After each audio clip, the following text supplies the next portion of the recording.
محمد وعلى محمد صلوات اللهم نعمة. الحمد لله على منة الولاية وكفى بها منا، وأشهد أن لا إله إلا الله وحده لا شريك له، وأشهد أن سيدنا وعظيمنا وحبيب قلوبنا النبي المؤيد والرسول المسدد والمصطفى الأمجد والمحمود الأحمد حبيب إله العالمين أبي القاسم محمد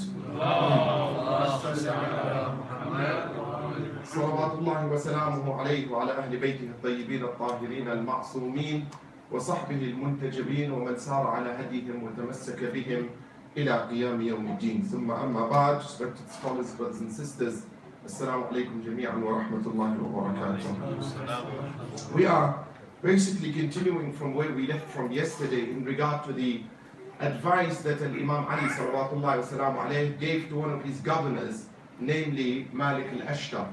Imam, before he proceeded to appoint Malik al-Ashtar, he gave him a set of advisors in order that he can take on board in as far as how he should carry himself out in terms of governing people where he was going to govern.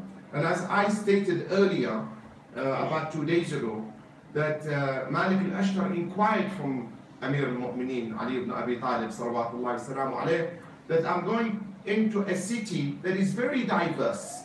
Egypt at that time was not a Muslim community. It was a diverse community. It had Christians, Muslims, Jews, agnostics, atheists, you name it. It was a cosmopolitan city, so to speak. So he said to Amir al-Mu'mineen, how do I govern among these people? How do I deal with them? On what basis do I deal with them? So the Imam summed up the whole idea of human relationship in 1 or 2 sentences. And I said that this particular statement by Amir al-Mu'mineen Ali ibn Abi Talib should be used at the entrance of every parliament in the world. At every parliament. And you will see soon why I'm saying this. He said, oh Malik, people are of 2 kinds. There's only 2 kinds of people in this world. Either your brother in faith, meaning you have the same faith, so he's your brother. Okay, then what is the next type? Or you're equal in humanity. He is your equal in humanity. You are like him.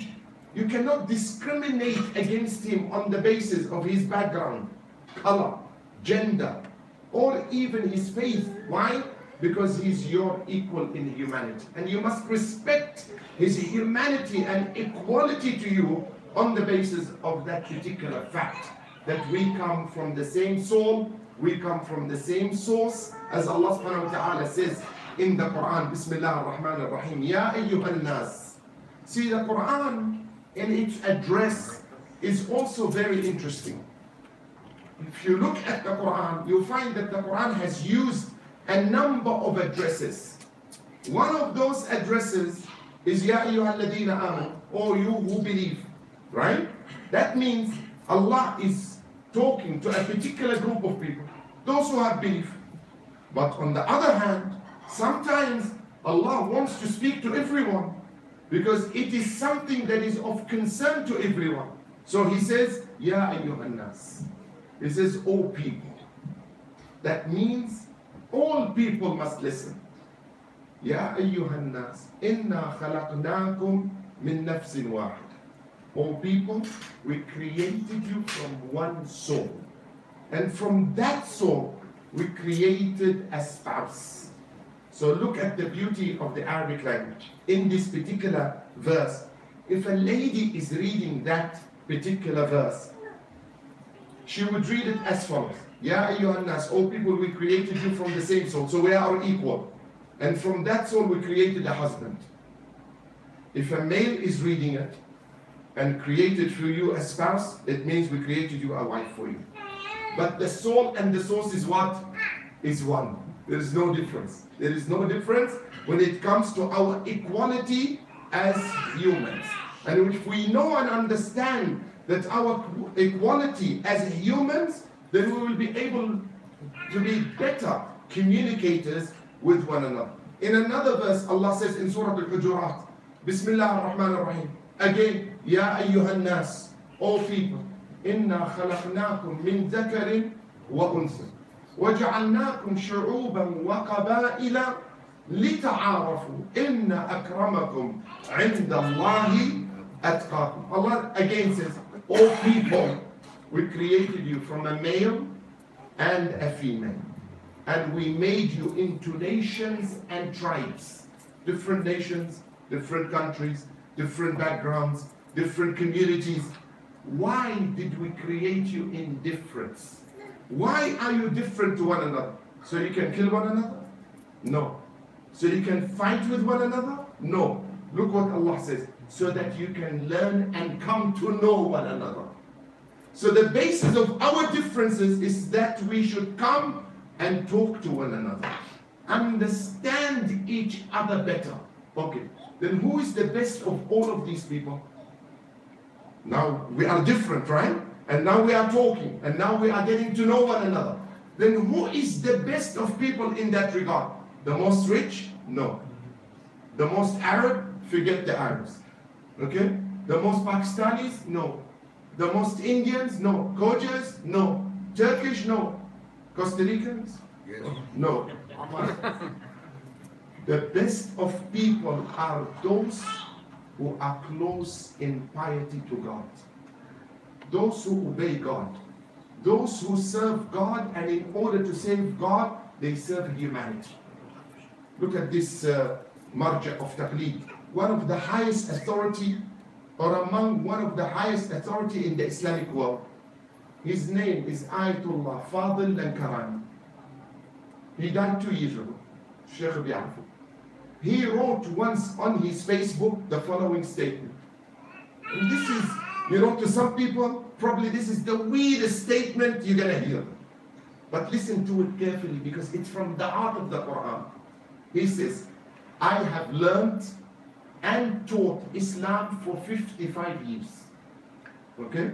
So I've been learning and teaching for 55 years. This is the conclusion I arrived at."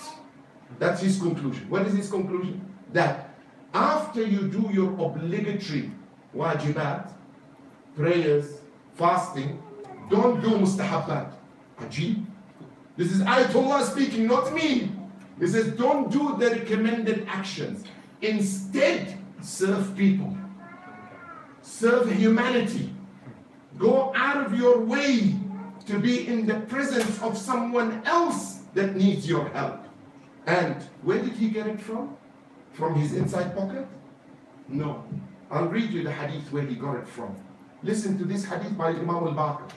Salawatullah salam. Not any ordinary human being. You know? One of the imams of the family of the Prophet. Look what he says.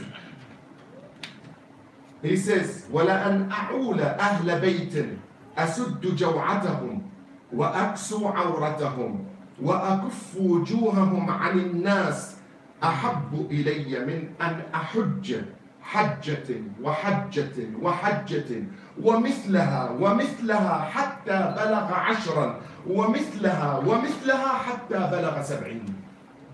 What does the hadith say?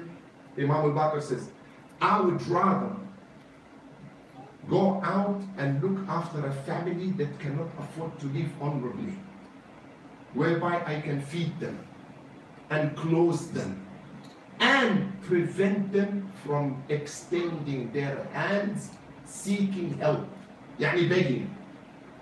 By God, Imam al-Baqir said, this action of looking after a family that needs my help is better than performing Hajj, than performing Hajj. The riwayah says, the narrator, we counted 10 times. The Imam saying, then performing Hajj, then he continued until we counted the Imam saying 70 times Hajj. It's better to serve people than to perform Hajj. But which Hajj? Not Hajj al-Islam, the extra Hajj. You know, the extra voluntary Hajj. Why? Because when you reach out with your money, instead of being exclusivists, looking just after your own narrow, mi'raj to Allah, no, include others with you, right? Include others. Small calculation. I'll show you how bad we are in terms of reaching others. Every year, what is the quota for Hajj? 4 million. 4 million. Right? To go to pilgrimage in Mecca, there is a quota of 4 million. Okay. 800 of these 4 million are locals from Saudi and then another 800,000, listen to these statistics, another 800,000 are the ones who are performing Hajj for the first time. Okay? So what do we have now? 1.6. Minus 4 million. 2.4 million people performing extra Hajj. Average Hajj cost is how much these days? $3,000. You joking? You're kidding me. 5,000. Average Hajj now is 5,000. 2.4 million times 5,000.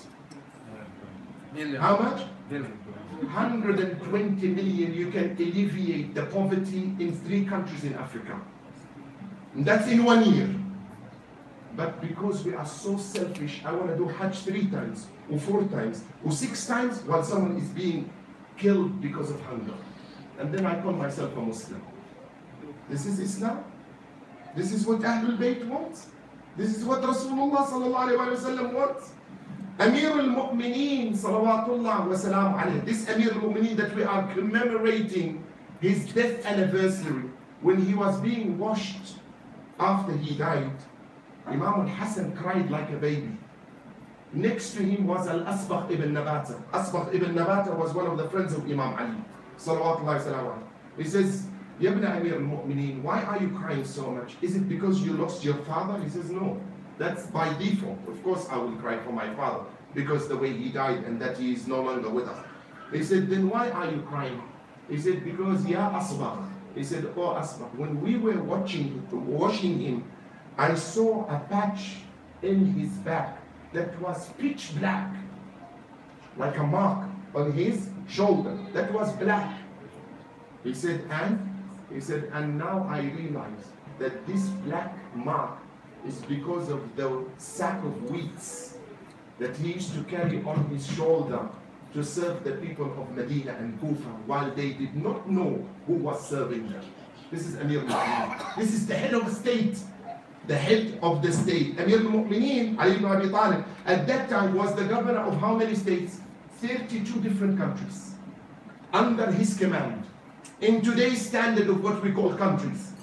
32 countries, yet he would go out at night giving food, giving bread, giving wheat to the poor people of Medina without anyone knowing that he was the one. And how did people know? They only knew after he died, because no more wheat was coming home. So they knew it was Amir al-Mu'mineen salawatullah salam alayhi that was serving them. Ali ibn al-Hussein Zayn al-Abidin salawatullah salam alayhi. History says in our books that he used to serve each night 400 families in Medina. He would carry out food to them at night without them knowing. 400 of them he was serving them. Now look at the bombshell, virtual, okay? Look at this bombshell. 300 out of these families were from Bani Umayyah. The ones that killed his own father. Salawatullahi salam. Why? Because in the eyes of Amir al-Mu'mineen and his children, poverty knows no religion. Poverty knows no religion. Huh? Injustice knows no religion. Justice knows no religion. If you want to be just, give it to one and all. Right? If you want to give charity, give it to one and all. Don't say this is a Muslim and this is a non-Muslim. It does not count. Right? Because poverty knows no religion. Poverty knows no religion. Look what Imam Ali then says to Malik al-Ashtar. He says, now you're going to be a leader. Being a leader is not a post of prestige. Huh? Being in a post of leadership does not make you better than others. No. He says to him, being in a post of leader means you have to serve. You don't sit and ask to be served. You know, just like us husbands at home. You know, bring the mandazi, take the mandazi, cook this food, cook that food, you know, fix my buttons. Who are you? She's a human being like you. You should share all the chores of the house. Allah subhanahu wa ta'ala did not make a woman a slave in your house. No, He expected her to serve you in these things because they are not part of your what? Huquq. Some people think what? The right of a husband over his wife is to cook for him, is to vacuum for him, is to wash for him. Habibi, if that was the case, then go and marry an oven, a dishwasher, and a vacuum cleaner. That is not the right of a husband over his wife. The right of a husband over his wife is to live immaculately under the commands of Allah subhanahu wa ta'ala. They don't constitute your rights, you know. Your rights over your wife are known in Islam. Two things, no third of them, you know. To be able to live harmoniously and intimately with one another, and to know where your whereabouts are. So if you want to go somewhere, tell your husband because he gets worried. These are the rights of a husband over his wife. And the right of a wife over her husband is what? Is that he feeds her, provides her with accommodation, and treats her well and immaculately by respecting her feeling, and vice versa. Right? There is no other rights. You know? Every other right is what? Should be co-authored, co-produced, co-worked towards. Right? So if a husband goes and helps his family at home, it is at the end of the day his home. It's not a stranger's home. Right? And look at the example of Ali ibn Abi Talib and Fatima al-Zahra. Salawatullah wa salam alayhi ajma'in. Rasulullah sallallahu alayhi wa sallam goes to the house of his daughter Fatima. And Ali ibn Abi Talib is with him, her husband and his cousin. They enter the house, they see Fatima al-Zahra grinding wheat while carrying Imam al-Hasan on her side. And there is a broom against the wall, meaning soon she was going to do what? Clean the house. So Ali ibn Abi Talib, so Rasulullah looks at Ali ibn Abi Talib and says, Ya Ali, choose one of the chores. What do you want to do? Grind wheat? Or attend to your son? Or what? Or sweep the floor. He didn't say, MashaAllah, you have a good wife, let's go and have some shisha. Wal-iyadu billah. Sorry to the shisha smokers, right? This is not, he didn't say that. Right? He said, choose one of the tasks. You know? Choose one of the tasks. In Tafsir al-Ayashi, this riwayah is present, or it's recorded. So Ali ibn Abi Talib says, I will grind the wheat. Sorry, Rasulullah says, I'll grind the wheat. Ali ibn Abi Talib said, I will sweep the floor. Fatima said, then I'll go and attend to my children, Imam Hassan and Imam Hussein. If you had a task, it was a complete family. There was cohesion and cooperation in the family. And that is what Islam expects of its followers in order to live their faith in what? In words or in deeds? In deeds. No use just saying by words that we have a good faith or a good standard of living. It has to be corroborated and followed by deeds. So he says to him, now you are going to be a leader. This is how you should behave. Number one behavior. Behave humbly with the people. Don't be arrogant. You know, there is a saying in English, very beautiful saying. I think we should all put it in our pockets. Instead of the sigha for temporary marriage, put that in our wallet. Okay? Put that in your wallet. It says, it is better to lose your ego for the one that you love than to lose the one that you love for your ego. Sometimes, because of our ego, we lose a lot of people that we love. But it is better to win the one that we love and lose our ego in process. Right? Where are you going with life? What is this life all about if you think you are better than others? Behave humbly with people. Meet them. Again, as we said yesterday, look what Imam Ali said. He said, meet them with a delightful face. Yani habibi, when you go out, my darling, my Jan, right? They say my Jan. My Jan. And you know the language of our Gujarati brothers is nice. Bhai Jan. Ya Allah. The my darling brother or something like this, or elder or something. It's nice language, you know. So he says, meet them with a delightful face. Yani smile. It's not going to take much from you. Smile. When you go out in public, smile. Then he says, and handle them gently. Be gentle with them. Be sweet. It's not going to take you much. You know, once I was traveling on one of those super highways in America. First time in my life I see a sign about morals, by the way. Because these days you never see a sign about ethics or good manners.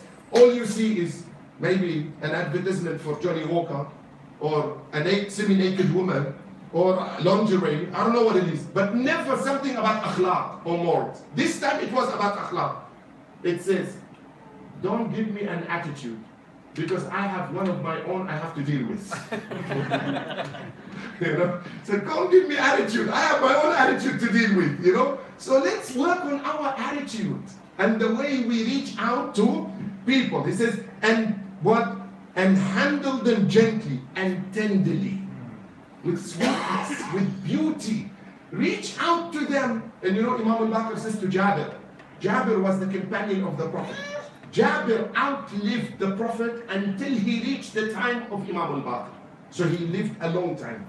So much so that Rasulullah foretold that Jabir will live. So he told him, Ya Jabir, you will live after me so long that you will meet one of my grandchildren. His name is Muhammad al-Baqir. When you see him, give him my salam. Allahumma salli ala Muhammad wa ali Muhammad. Allahumma salli ala Muhammad. So he says, Imam al-Baqir is saying to Jabir, he says, oh Jabir, I want to teach you a few things. Among the things I want to teach you is that if people mistreat you, do not mistreat them back. Why? Why if someone mistreats you, don't treat him back? You know, there is a saying that goes, and people blame us that this is in the Quran. You know, it is in the Quran, but it is not for us to follow. Because Allah is quoting what people used to do before, and then He introduced a new concept. You know, the concept that says an eye for an eye. You know, if we apply this, half the world will be blind. Half the world will be blind. An eye for an eye. But Allah introduced a new concept. You know what He said? وَإِن تَعْفُوا فَهُوَ أَقْرَبُ لِلتَّقْوَى. But if you forgive, it is more piety towards Allah subhanahu wa ta'ala. Don't mistreat people if they mistreat you. Why? Because the Prophet said so. And look how the Prophet said it. The Prophet of Islam said that. He was among the companions one day, and you know, these companions were Arabs.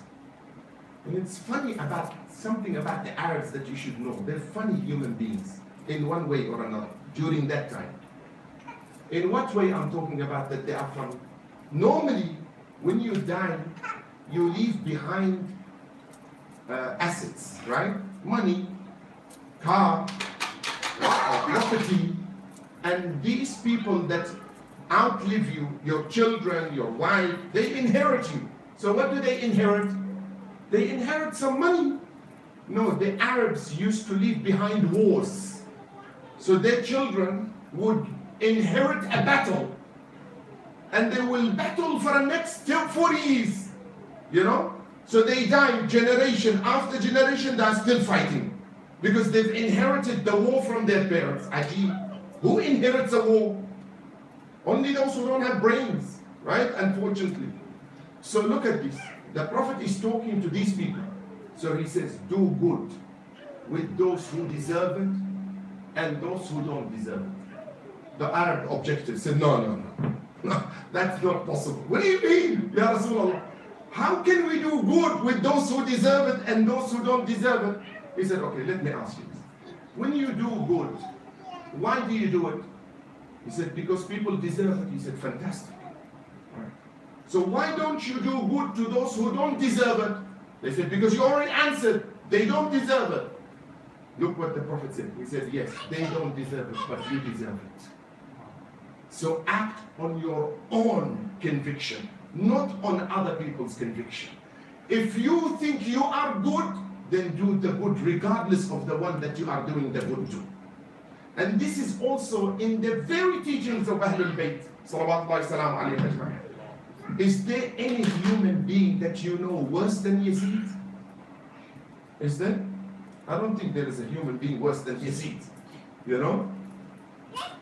When Ahlul Bayt were brought, the family of the Prophet were brought before Yazid, Yazid tried to make a mockery of Imam Hussein. He wanted to humiliate him. So what did he say to him? He said, after killing your father, will Allah accept our repentance?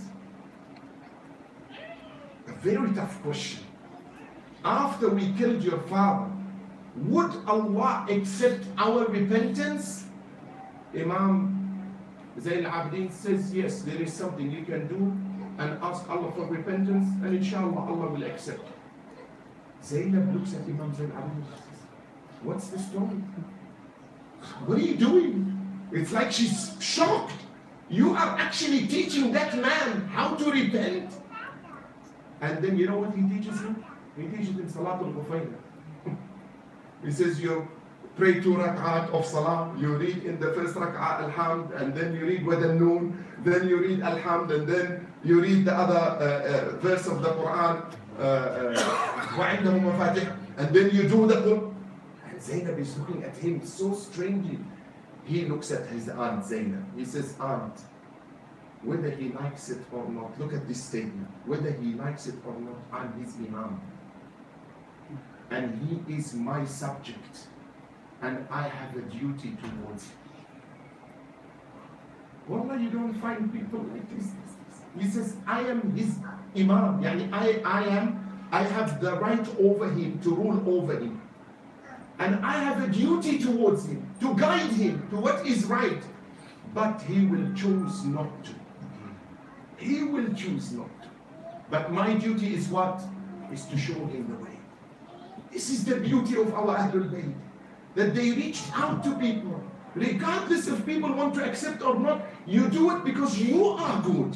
Because you know your duty towards these people. And how you should reach out to these people. Imam Zayn al-Abidin again. Look at the way they looked at the matter of keeping trust. Keeping a trust is an honor. If someone comes and entrusts you with something, should you violate his trust? Should you take advantage of his trust? If someone comes and says to you, keep this $1,000 with you, don't turn around and say, oh, you know, he's not a Muslim, I can take it. That's mistrust. That is absolutely against the heart of the teaching of our religion. You know? Or do something about, I lost it. Seriously? You lost it? Yeah, and you haven't lost it. But you took it because you think you can take it. Look at Imam Zayn al-Abidin. He says, by Allah, if the killer of my father has given me the sword that he killed my father with, as a trust, I would have keep it and then return it to him. Yani if Shimmer, the one that killed Imam Hussein, came to Imam Zayn al-Abidin and said, keep this sword that I killed your father with, Imam Hussein, he said, I will keep it as a trust because it's an amana. It's an amana. It's a trust. Look at Rasulullah sallallahu alaihi wasallam. When he went to Medina, sallallahu alaihi wasallam. When he went to Medina, of course he had to escape the people of Mecca, right? Because they wanted to kill him. Imam Ali slept in his bed at the request of Rasulullah sallallahu alaihi wasallam. But that was not the only task of Imam Ali. He had 3 tasks to perform. Number 1 is to sleep in the Prophet's bed. Number 2, listen to this carefully, to return all the amanat of the people of Quraysh. This is a big question mark. What does that mean?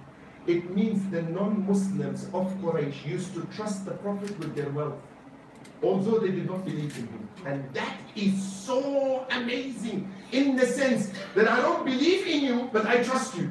Ajib. I don't want to be in your religion, but you are a man to be trusted, and you are a woman to be trusted because you are honorable, because you keep your word. So he says to Imam Ali, all the money of Abu Lahab, Abu Sufyan, Abu Jahl, Utbah, all the people that kept, you know what? These people who were the enemies of Rasulullah did not trust one another.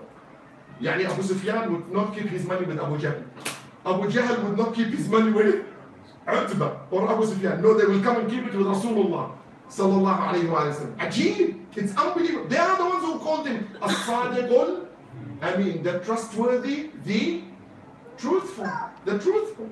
So he says, return all the trust to its rightful people. Number 3, when you decide to leave Mecca, bring with you all the Fawatim, all the ones whose names are Fatima, Fatima bint Asad, Fatima bint Muhammad, Fatima bint Zubair, Fatima. Everyone in the household that is named Fatima, bring them with you. Okay. So the Rasulullah leaves to Mecca. The next day, Abu Jahl goes to what? To Kaaba, inside the Haram. And he says, "O people of Mecca, that man that you used to call the trustworthy has run away and has taken all your money with him." At the same time, Imam Ali enters from the door of Salam. He says, "Ya Ahla Mecca, O people of Mecca, whosoever has left anything with Muhammad, let him come and claim it from me because I have it." Total, negation of the words of Abu Jahl. He says, "You're a liar. You're saying that the Prophet took your money." No, he didn't. He left it behind with me. So come and take it. Because it's not ours. It's yours. And when you trust us with something, we should return the trust. The biggest duty Muslims should have when they live in a country that is not their own is to respect that country. Is to respect that country. Is to look after that country. Like Amir al-Mu'mineen says, لَيْسَ بِبَلَدٍ أَحَقُّ مِنْكَ مِنْ بَلَدٍ. There is no country that is worth, or there is no country that should have more priority to you than another country. Why? خَيْرُ الْبُلْدَانِ مَا حَمَلَكَ. The best of countries are the ones that provide you with protection and service. What have my country provided for me, for example? I know I'm streamlined, but let's talk about my country, or any country that I was born in, so to speak. Is the country I was born in, is the country that should have my love and loyalty, or the country that respects my humanity? That should have my respect and loyalty, right? If I was born in a country that I don't have rights in it, that they don't respect my humanity, that I cannot feel safe, that I'm not secure, should I give my loyalty to that country? And Amir al-Mu'mineen says, no. Give your loyalty to a country that honors you, that protects you, that gives you a right of citizenship, that gives you a right to services, that treats you as if you are a citizen like any other human being. These are the teachings of Ahlul Bayt sallallahu alayhi wa sallam. So gently and tenderly treat them and accord them. Now, here comes the serious talk. He says, and accord them equal treat in regard of the time you spend with them. You have to be equal in the time you spend with your people. Why? The way, and then he continues. He said, even in the way you look at them and in the manner you greet them. Subhanallah. So now I'm looking at you. Amir al-Mu'mineen expects me that I should give my eyesight to each one of you equally. And when I come to greet you, Assalamu alaikum, I should not greet you more than anyone else. If I want to greet, for example, Shan Abbas, okay, he's a friend now, I can joke about him. Shan, come, brother, give me a big hug. Then I see someone I don't know. Salam. No, Amir al-Mu'mineen said, treat them equally. But I don't know him, doesn't matter. Give him that sugar, as the Afro-American said. Afro-American, when they meet one another in America, the brothers, they say, give me some sugar, bro. Give me a hug, meaning give me some sugar, that love, give me that love, give me that, embrace, because I want to break all the barriers between you and me. I want to break all the barriers between you and me. He says, and treat them, and in regard to the time you spend with them, the way you look at them, and in the manner you greet them. Why? Why should I do that? Listen to what Amir al-Mu'mineen said. So that the noble among them will not be filled with greed in your prejudice, nor should the weak despair from your justice. So the weak among them, if he sees you treating someone who's noble better than him, he'll say, you know, I stand no chance with this man. Of course he will arbitrate against me, because I'm a poor person. He's not going to give me due regard. Why? Because he's already looking after the rich. No. He says you must be equal between the rich and the poor, because richness and poorness does not make a human being. What makes a human being is his own humanity, is his own principles, is his own values in that regard. Yet, in another deed to Malik al-Ashtar, he said, you should know, O Malik, that people will now watch your dealings as you used to watch their dealings. Yani, ya Malik, before you became a governor, you were what? You were one of the masses, right? So you used to also sit and look at these governors and say, he's not just criticizing, right? Because you were not a leader. You were one of the people. So you have a right to, you know, judge your leaders. So he says, but now things have changed. Now you are the leader. So people will judge you, right? So make sure when they judge you favorably. They say you're a good man, you're a good leader, you're a good governor, you know? So they will criticize you in the same way you used to criticize others. So that people will now watch your dealings as you used to watch the dealings of the rulers before you. And they will criticize you as you criticize those other leaders. So, O Malik, habituate your heart to mercy. Always have that mercy towards your people. And affection for your subjects. And never let the virtuous and the vicious have equal position before you. If someone is good and someone is not good, don't treat them the same way. But treat them with mercy so you can bring them back to the right path. Don't keep them away. Don't shun them away. No, you should always reach out to them. Even if they're doing wrong, you should not put them out of your sight. One of the companions of the Prophet one day was walking in Medina, and he saw the people of Medina beating a man, hitting him. That companion of the Prophet, his name is Abu Darda, very well known person. So he came past these people and he said, La hawla wa la quwwata illa billah. Why are you beating this man? And he left. So they chased after him. He said, Oh Abu Darda, oh companion of the Prophet, you're not going to join us in beating that man? He said, no, why should I? He said, because he violated one of God's laws. Yeah, he committed a sin. He says, he went back. He said, let him go. He said, how? He said, let him go. I'll tell you how.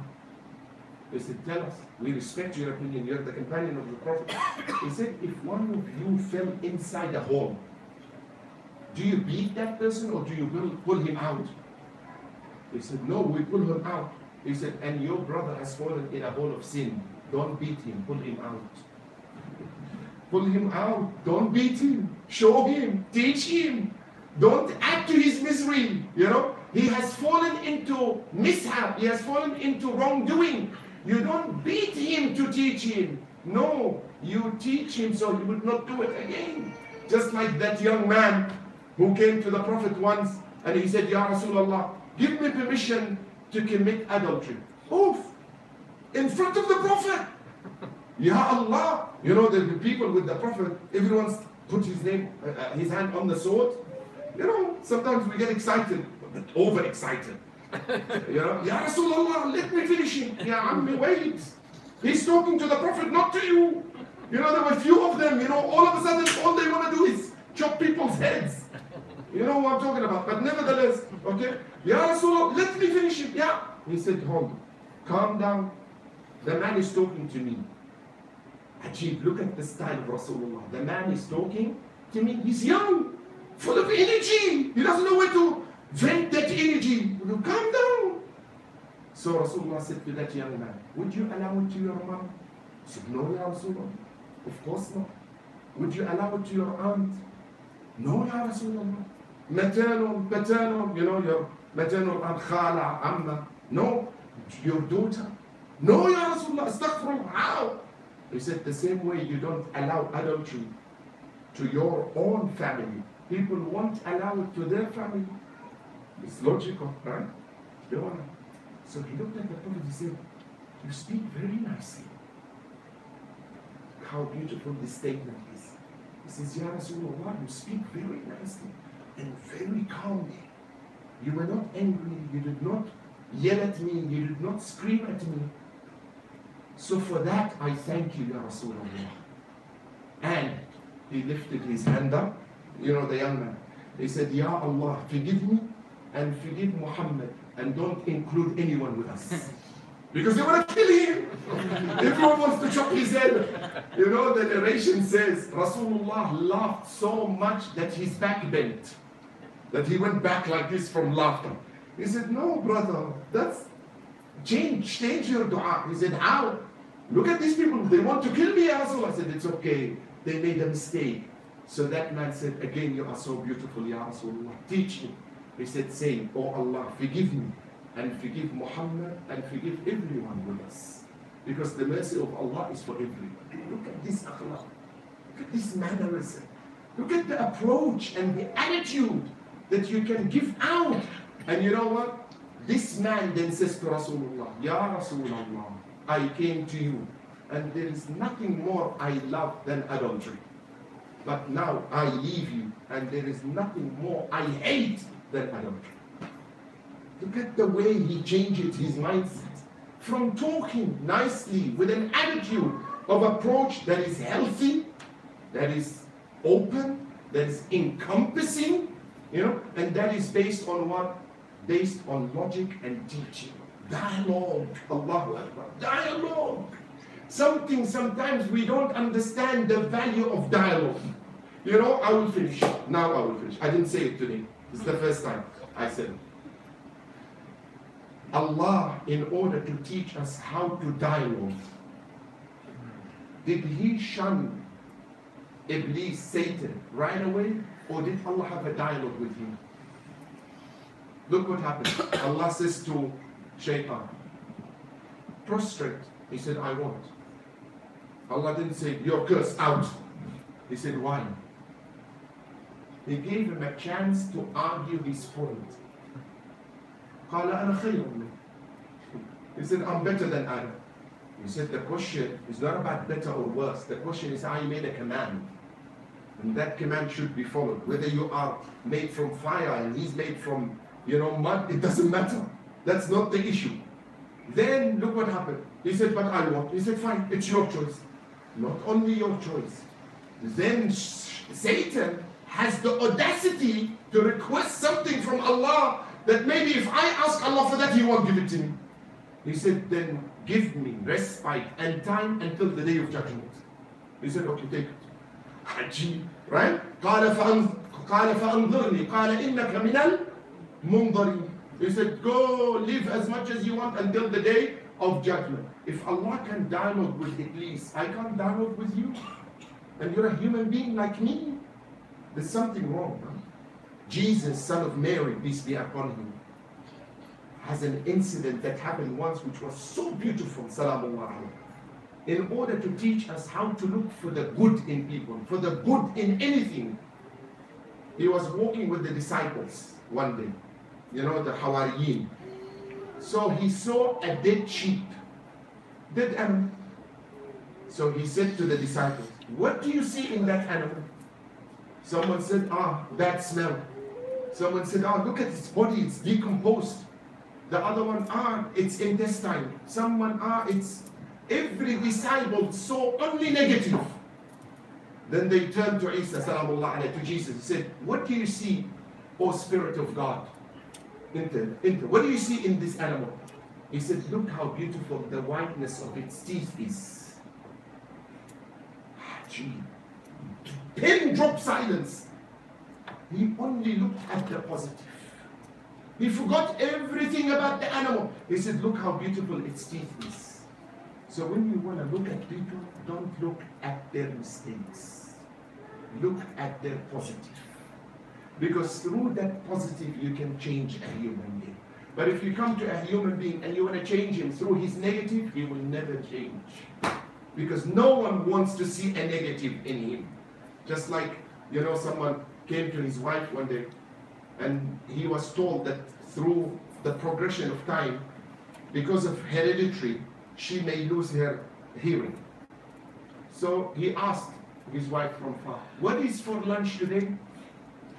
No answer. So he came close. "What is for lunch today?"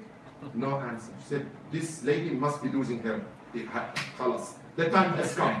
The time has come." Then he goes all the way to her and says, "What is for lunch?" She said, "For the 5th time I said chicken."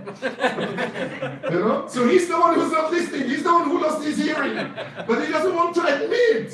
He doesn't want to see that the fault is in him. Right? So we should always look at ourselves, brothers and sisters, and then we can accommodate others in our life. With this I conclude. وصلى الله وسلم وبارك.